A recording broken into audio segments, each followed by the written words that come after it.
All right, so every single one of us has our own crap, right?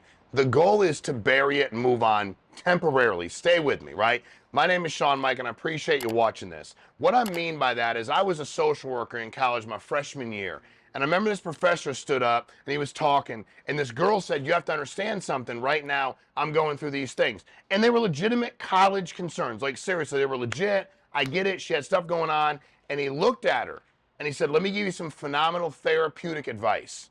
And I'm waiting, right? Because I'm like, dude, I'm like, the social work thing's pretty cool, and this guy's actually a social worker. And he said, have a seat. I'm going to help you.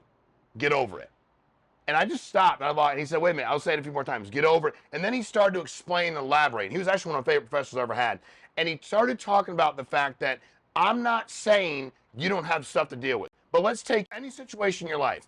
When that situation comes at you head on, the stuff you got, and we all have stuff. I'm not comparing mine to yours or yours to mine or Tim's to Tom's. We all have stuff. And by the way, some much more acute at any moment in time based on what they're going through, right? What I'm telling you is when that stuff is happening, what else matters? I was trying to do a scholarship fund for a college, okay? I hope this guy watches.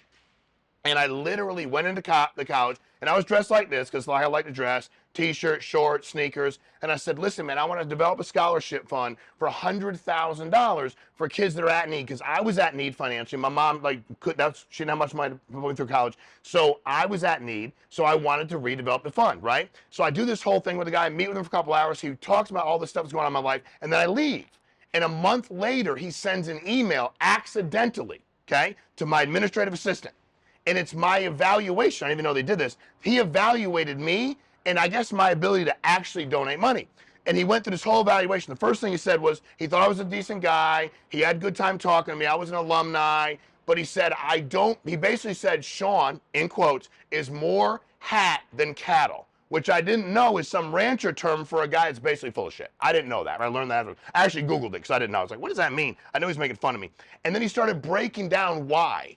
And he said, Sean said that he got divorced on this day and launched a company 7 days later. That couldn't have happened. Okay. Then he said he launched a company in this day and they had no infrastructure, and then he says he's doing hundreds of millions of dollars 4 years later. And I'm like, but we are. He went through everything in my life that he believed was a lie based on his own interpretation. And what it was his crap, right? He was working a state job, not mad at him, in his 60s, not mad at him. And he decided there's no way this guy in his shorts, t-shirt, with a social work degree was a successful businessman. And think about that. He pointed to personal things in my life and said he couldn't have done that. You think I was happy going through trials and tribulations in life? I wasn't. You think I was excited? No, it sucked. And it really sucked. But you know what I did? I went to work. It did still suck. I was like, but you know what? When I get out of work today, it's going to suck. When I used to go to appointments and meetings, I'd leave all my crap in the car. That was my deal. You should do that. Whatever you're doing in life, your kids, if you're having a terrible day, you don't pick your kids up and tell them how bad your day was. If you do, that's really pathetic. Stop. You go, well, I should let my kids know it's real. No, you don't dump your stuff down. You tell your partner, you tell your spouse, you pray to God. You don't grab your children and go, let me tell you how bad my day was, son, and how pathetic I am. You keep that to yourself. You keep it to yourself like an adult, right? And it might fester, and it might feel like it's going to blow up. And you will deal with it eventually. But what you have to understand is right now, I was reading this book one day, I was talking about these guys in a war, and the guy said, man, I should have done this and this and this. It was during a battle. It was in Somalia.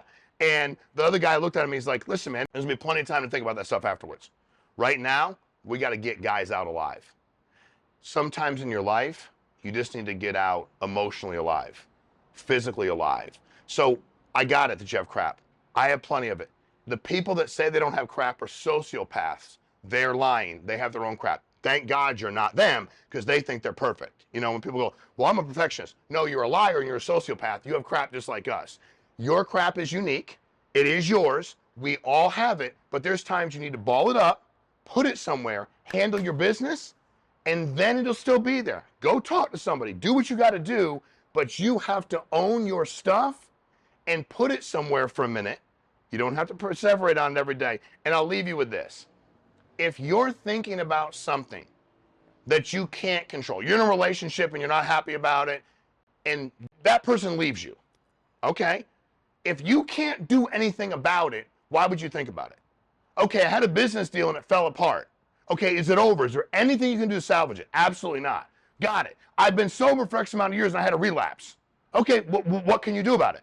I can't, I already relapsed. Are you sober now? Been sober a week. Good for you. If you can't control it, stop thinking about it.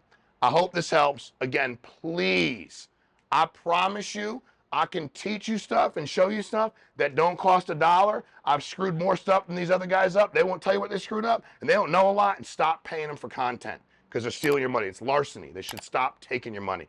If you want to watch more, you want more information, please subscribe, please follow. I need your help. Let's get the message out. Appreciate you.